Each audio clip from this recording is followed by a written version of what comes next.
Hello aspirants, I am Shantanu Bharadwaj. I cleared UPSC CSE prelims 2023. That was the toughest prelims in past 10 years. So here अभी atmosphere बना हुआ है. It's about the upcoming prelims 2024 कि क्या होगा, कैसा होगा, and there is a kind of hype about prelims. So I will share with you some tips.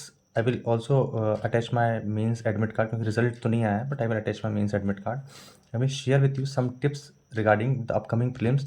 These tips will definitely help you in your prelims. I cannot assure you your selection, and no one can. If someone is telling, even if it's some big coaching institutes, तो वो fake हैं. So main thing is that these tips will definitely help you out in your prelims.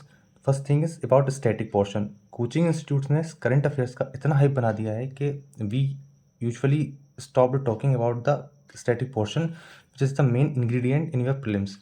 अगर static करके जाओगे तो भी काफ़ी हद तक you will reach at least till the cut off marks, क्योंकि कट ऑफ बहुत कम हो गई है.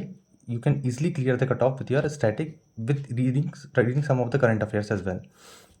The main thing about static is just stick to one basic source. जो हर टॉपर बोलता है, हर सीरियस टीचर बोलता है कि भाई मत डाइवर्सिफाई करो अपने रिसोर्सेज को. Stick to one basic source, one basic book of each and every subject. Stick with just one notes जो आपने बनाए हैं, उसके अलावा दूसरे सोर्स पे नहीं जाना है आपको, और अभी तो बिल्कुल नहीं जाना है क्योंकि टाइम बहुत कम बचा है. Second thing is current affairs. Current affairs के लिए I will say if you have gone through newspaper throughout the year, if you have followed the daily current affairs और the monthly magazine, then I think that will be more than enough for the prelims. PT 365 I will not recommend you और anyone, because PT 365 करना is nearly impossible. वो इतने last moment पे आती हैं, prelims का pressure होता है, you have to revise your static portion, और इन सब के पीछे we mess up static with current affairs, दोनों ही नहीं हो पाते. तो बेस्ट थिंग इज़ कि हम फोकस करें स्टैटिक पे, और जो करंट अफेयर्स हमने कर लिया है उसको रिवाइज करें. Don't go for the current affairs कि हम 25 मई तक का भी करंट अफेयर्स करेंगे, ज़रूरत नहीं है. Hardly one question will come, जो कि बात के मन में से होता है, नहीं आएगा, और आएगा भी तो वो किसी से नहीं बनेगा, तो उसके लिए पैनिक नहीं करना है. Stick with the basics, static portion, revise it again and again, follow the current affairs जो आपने through out the year follow किया है, जो आपने डेली न्यूज़पेपर्स पढ़े हैं, जो आपने डेली एडिटोरियल्स पढ़े हैं, जो आपने डेली मंथली मैगजीन्स पढ़ी हैं, उनको रिवाइज करने में ज़्यादा फोकस करो instead of going for the PT 365 और some other kind of new current affairs. Third thing is about test series. Don't go for multiple coaching institutes test series. Test series is the crucial, plays very crucial role in your prelims 2024. The most important thing about test series is आपको एक test series करनी है और उसको पूरा complete करना है. अगर आप राउस की ले रहे हो, आप विजन की ले रहे हो, आप और किसी coaching institute like forum institute, किसी की भी कोचिंग ले रहे हो, किसी एक कोचिंग इंस्टीट्यूट टेस्ट सीरीज लेना है और उसको पूरा स्टार्टिंग से लेकर आखिर तक करना है. उनके सारे थीमेटिक टेस्ट, उनके सारे करंट अफेयर्स के टेस्ट, उनके सारे फुल लेंथ टेस्ट, उनके सारे CSET के test. You have to finish each and everything, तभी वो आपको हेल्प करेगा. और जो भी चीज़ आपके नोट्स में है, उसको जो भी चीज़ नहीं लग रही है आपको टेस्ट सीरीज में, उसको वैल्यूडेशन करना है अपने नोट्स में, फिर रिवाइज करना है.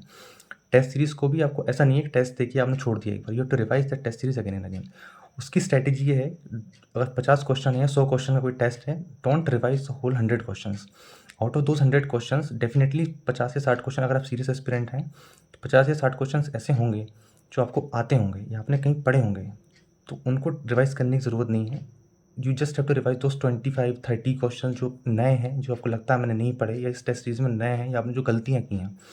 That is the most important thing in doing test series. आपको उस हिसाब से टेस्ट को एनालाइज करना है कि आपने क्या गलत किया है, क्योंकि जो चीज़ आप टेस्ट सीरीज में गलत करोगे, that you will never forget in the real examination. The last and the most important thing is CSET. That was the most dangerous in 2023 prelims.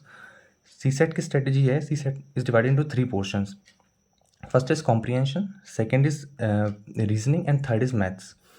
इन तीनों में से हमेशा 2 टॉपिक्स या 2 चीज़ें ईजी आती हैं, एक टफ आ रही है आज की डेट में. Last year the maths was tough on the tougher side, but if we see the last years papers, comprehension and reasoning was on the easier side, जिनको किसी ने डिस्कस ही नहीं किया. एवरीवन वाज ब्लेमिंग UPSC की UPSC ने CAT level का paper बना दिया, बट अगर हम उसको पेपर को अच्छे से एनालाइज करें, then you will come to the conclusion कि रीजनिंग और जो उसका कॉम्प्रिहेंशन था, that was very easy, but still the maths was no doubt tough and it was very dangerous. तो इसलिए किसी एक सेक्शन पे CSET का रिलाई करके नहीं जाना है कि हम मैथ्स ही पढ़ जाएंगे, उसी के बेसिस पे निकाल देंगे, या हम इंग्लिश ही पढ़ जाएंगे, या हम रीजनिंग ही पढ़ जाएंगे. एटलीस्ट 2 चीज़ें आपकी स्ट्रांग होनी चाहिए, जो भी 2 चीज़ें ईजी आएंगी. और थर्ड थिंग, यू शुड उसको भी छोड़ना नहीं है, but you should revise it at least for once और twice. So that was all. Thank you so much.